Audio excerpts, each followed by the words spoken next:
જી નમસ્કાર, હું TR Jadav. TR એજ્યુકેશનમાં ફરીથી એક નવા વિડીયોમાં તમારું સ્વાગત છે. મિત્રો, આ વિડીયોમાં વાત કરીશું જીએસઆરટીસી દ્વારા હેલ્પરની જે ભરતી આવી છે તેના માટે ફિટર માટે મોસ્ટ આઈએમપી પ્રશ્નોની ચર્ચા કરીશું.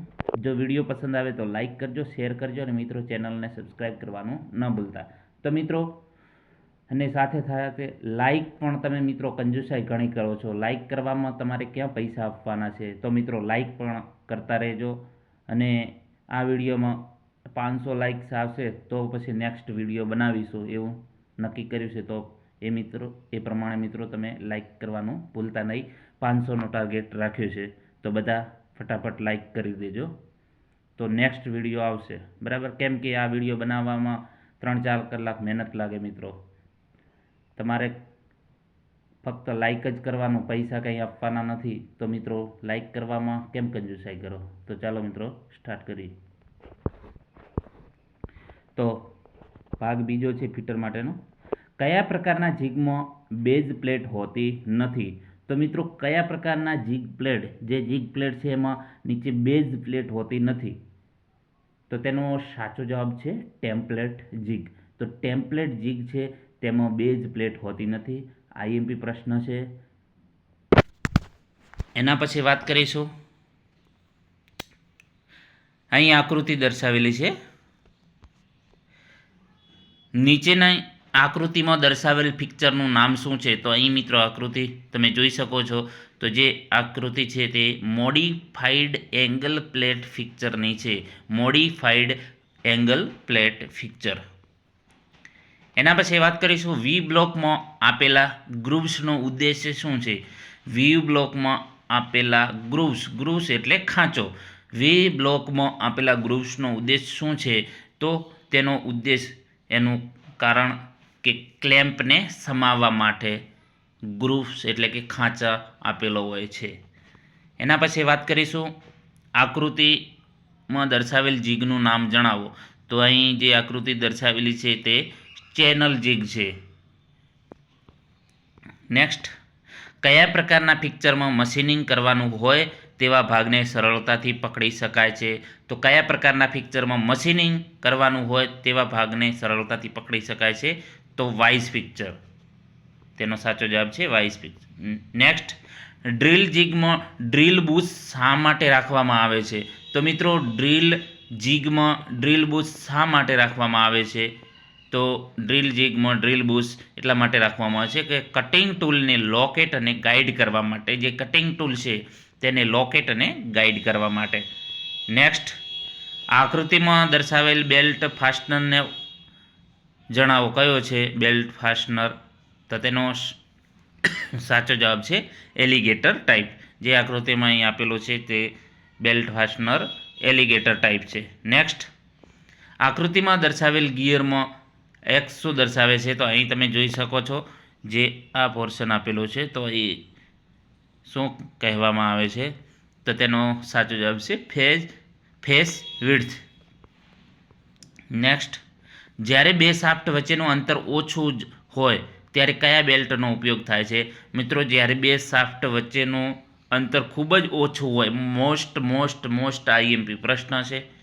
તો જ્યારે બે શાફ્ટ વચ્ચેનું અંતર ખૂબ જ ઓછું હોય ત્યારે વી બેલ્ટનો ઉપયોગ થાય છે. નેક્સ્ટ, બેલ્ટ ડ્રાઈવમાં એક્સ વડે દર્શાવેલ ભાગનું નામ જણાવો.